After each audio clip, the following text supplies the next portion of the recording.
You set an appointment with me, Brent, and I'm like, hey, I'm meeting with Brent to talk about buying a home. I talk to, let's say on average, 5 different people per day. Let's just say I meet you first thing Monday morning. So I'm only 4 days of me talking to people. Okay. In those 4 days, I'm going to talk to 20 people and I'm going to mention that I'm buying a house. Do you think I'm going to get some opinions along the way? Okay. And even if only half of those have some sort of opinion that could shift things, I'd say half of those are going to recommend a different realtor. They're going to say, oh my gosh, you have to use my guy or my girl or whatever. And then I think the other half are going to be like, you can't afford a house, or why would you buy right now? It's awful market. This is why Anchor is important. So one of the ways to guard yourself, to set yourself up for an appropriate anchor, is to do what we call the motivation framework.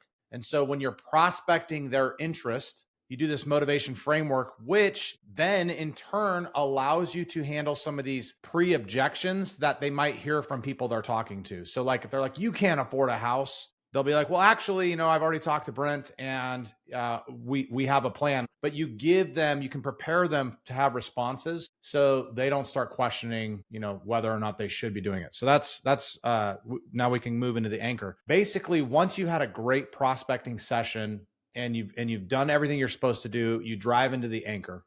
And again, like you said, the anchor is from appointment set to appointment met.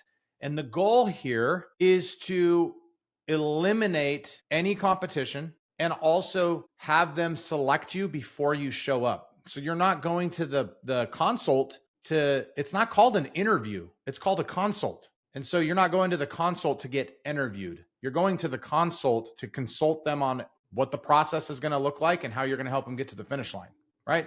And so the few pieces of the anchor, that this is the part where you might want to write it down, is we highly recommend people have what we call a buyer or seller authority pack.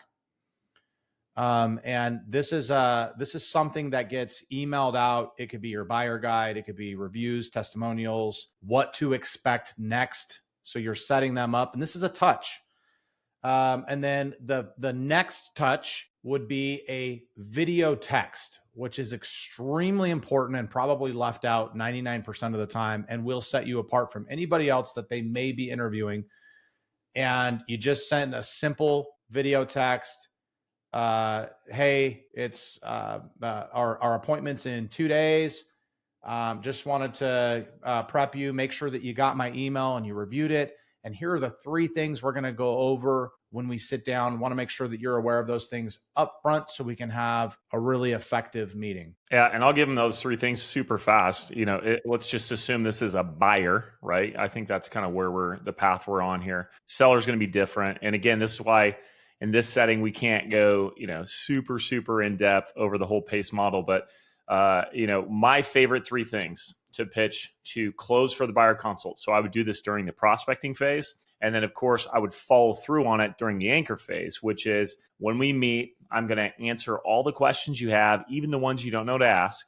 That's 1. 2, I'm going to set up a custom search so we can see all the homes that are on the market. Plus, I can cross-reference it against homes that are off market. And that's a whole nother beast, which is an amazing tool to have in your back pocket, off market. And then number 3, I'm going to, we'll make sure that you and I are a good fit and we can help you achieve your goals. So essentially you're hinting at like, we're a good fit. Okay. And I've had clients, Brent, by the way, that are like, will you work with me when we're done with the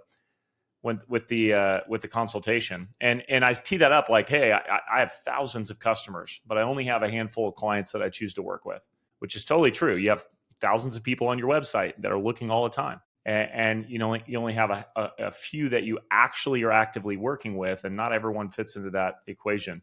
Well, there's scarcity in exclusiveness, right? Yeah. Yep. So there's power in that. Awesome. So you're doing this stuff. I've sent them the buyer authority pack. That's via email. I'm probably going to text them the video. And by the way, like you could manufacture some more touches, which is a whole nother conversation for another day.